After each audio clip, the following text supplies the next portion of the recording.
Subscribe to our Islamic channel and hit the bell icon. Seek guidance from Maulana Ikramullah Afi on any Islamic issues. الحمدللہ رمضان المبارک کے 16ویں روزے کی نماز تراویح ادا کرنے کی اللہ نے توفیق عطا فرمائی. اللہ اپنی بارگاہ میں قبول فرما. آج الحمدللہ سورۃ فرقان، سورۃ شعراء اور سورۃ نمل کی تلاوت ہوئی ہے. فرقان کا مفہوم ہے حق و باطل کے درمیان فرق کرنے والی چیز. فرقان اللہ رب العزت نے قرآن پاک کو کہا ہے. قرآن اللہ تعالیٰ کی مقدس کلام حق اور باطل کے درمیان فرق کرنے والی.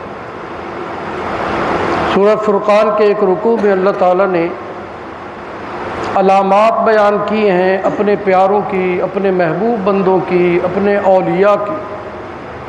میرے پیارے وہ ہیں جن میں یہ صفات موجود ہوگی.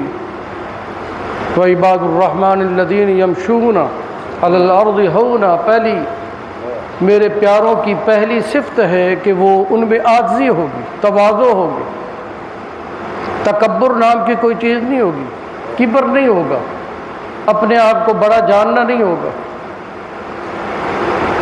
اور دوسری صفت بیان کی کہ ساری دنیا راتوں کو سو رہی ہوگی اور وہ اللہ کے سامنے کھڑے ہو کر اللہ کے دربار میں گڑ گڑا رہے ہوں گے. وہ اللہ تعالیٰ سے مناجات کر رہے ہوں گے. رات کی تاریکیوں میں اللہ تعالیٰ کو منا رہے ہوں گے، اللہ سے باتیں کر رہے ہوں گے.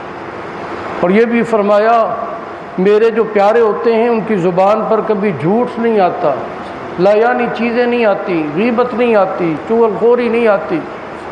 اور وہ فرمایا کہ وہ جھوٹی گواہی نہیں دیتے، نہ حق کسی کو قتل نہیں کرتے، کسی کے حق کو نہیں دباتے، بلکہ لوگوں کے حقوق کو ادا کرتے. سورہ شعراء میں اللہ تعالیٰ نے 7 نبیوں کے واقعات کی طرف اشارہ کیا ہے. موسیٰ علیہ السلام کا تذکرہ بھی ہوا. سورہ شعراء میں ابراہیم علیہ السلام کا تذکرہ اللہ نے کیا، اور حضرت نوح علیہ السلام اور قوم نوح کا ذکر ہوا کہ نوح علیہ السلام نے ان کو پوری زندگی گزار دی سمجھانے میں، لیکن وہ نہیں مانے. بالآخر بد دعا کر دی، اور آپ کی بد دعا کے نتیجے میں سیلاب آیا. پانی زمین نے بھی چھوڑ دیا، آسمانوں نے بھی چھوڑ دیا. اس پانی میں قوم نوح غرق ہو گئی. بچنے والے فقط وہ تھے جو نوح علیہ السلام کے ساتھ کشتی میں سوار تھے. قوم لوط کا ذکر ہوا. یہ اپنی بیویوں کی بجائے بچوں کے ساتھ بدفعلی کیا کرتے تھے، لڑکوں کے ساتھ. اور اللہ رب العزت نے ان پر پتھروں کی بارش کی. یہ اتنا سنگین جرم ہے. 100 زنا بنے تو ایک گناہ 100 زناہوں پر بھاری ہے. لڑکوں کے ساتھ بدفعلی کرنا. کیا عذاب آیا قوم لوط پر؟ پتھروں کی ان پر بارش ہوئی. یہ 6 بستیاں تھیں قوم لوط کی. لوط علیہ السلام ابراہیم علیہ السلام کے بھتیجے تھے. 6 بستیوں کی طرف اللہ نے ان کو نبی بنا کر بھیجا تھا. 6 کی 6 بستیوں کو آسمانوں تک اٹھا لیا گیا اور پلٹ دیا گیا، اور اوپر سے پتھروں کی بارش کی. ان کو نیست و نابود کر دیا، صفحہ ہستی سے مٹا دیا.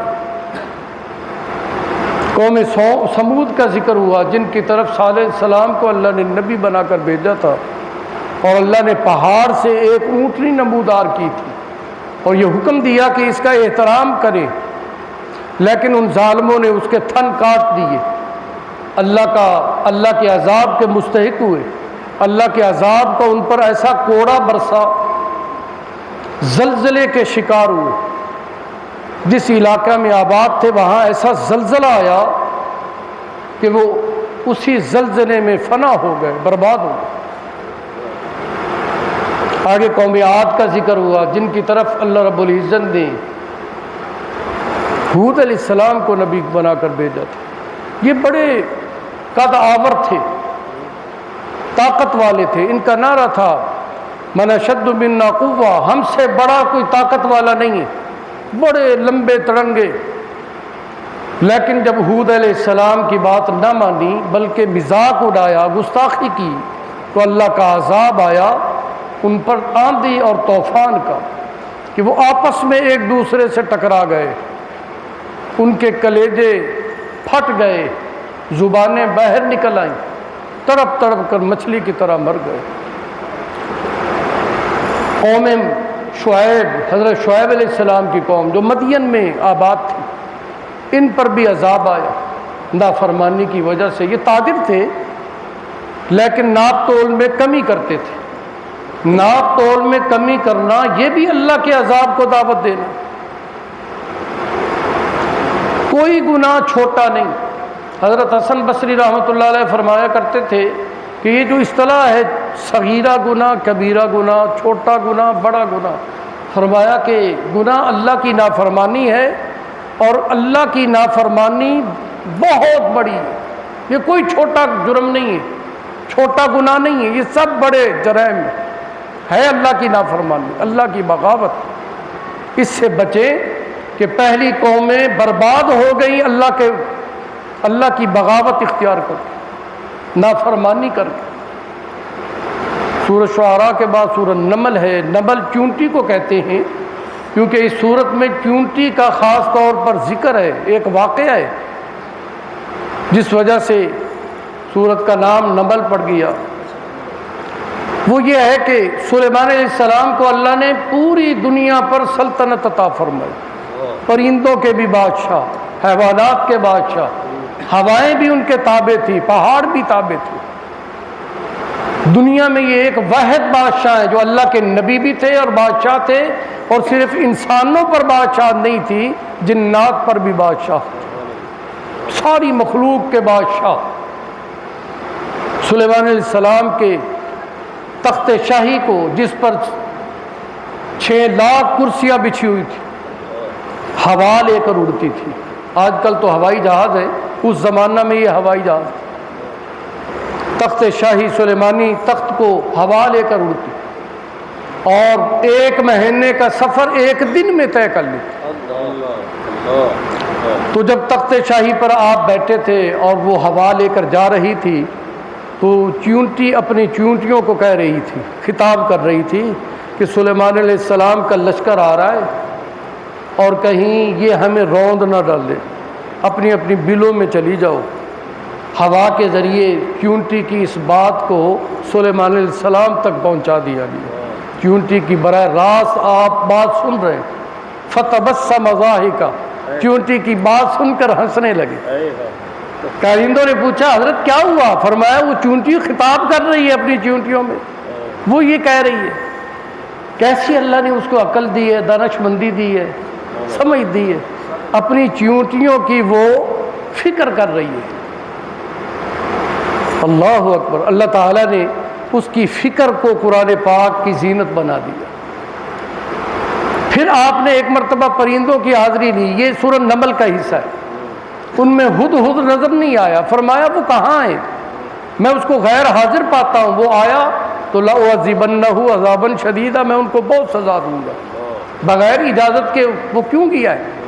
اتنے میں ہدہد بھی آ گئے تو سلیمان علیہ السلام کے سامنے انہوں نے عرض کی کہ اللہ کے پاک پیغمبر، تاخیر سے آنے کی وجہ ہے، میں ایسی قوم سے گزرا ہوں، قوم سبا سے، کہ جو سورج کی پجاری تھی، سورج کے آگے سجدے کر رہی تھی۔ اور اس سے بھی بڑی تعجب کی بات یہ کہ ان پر ایک عورت حکمرانی کر رہی تھی جس کا نام ملکہ بلقیس ہے، مردوں پر حکمران عورت۔ تو یہ ایک عجیب خبر میں لے کر آیا ہوں۔ سلیمان علیہ السلام نے پھر جنات کو طلب کیا اور فرمایا کہ تم میں کوئی ایسا ہے کہ بہت جلدی ملکہ بلقیس کا تخت اس کے سمیت یہاں حاضر کر دے۔ تو ایک جن کھڑا ہوا، اس نے کہا حضرت آپ کے اٹھنے سے پہلے میں اس کا تخت لے آؤں گا۔ فرمایا بڑی تاخیر ہے، کوئی اور بتائے۔ تو ایک اور جن کھڑا ہوا، اس کا نام آصف تھا۔ اس نے کہا اللہ کے پاک پیغمبر، آگ جھپکنے سے پہلے میں اس کا تخت حاضر کر سکتا ہوں۔ اللہ تعالیٰ نے ان کو کرامات دی تھی۔ سلیمان علیہ السلام کا معجزہ تھا اور آپ کے ایمان لانے والے ان امتیوں کی یہ کرامات تھی۔ تو ایسے ہی ہوا، پلک جھپکنے سے پہلے تک کو پیش کر دیا گیا۔ تو یہ سارا واقعہ اللہ نے سورۃ نمل کے اندر بیان کیا ہے۔ اللہ تعالی ہمیں قرآن کریم سمجھنے کی، عمل کرنے کی توفیق عطا فرمائے۔ اللہ تعالی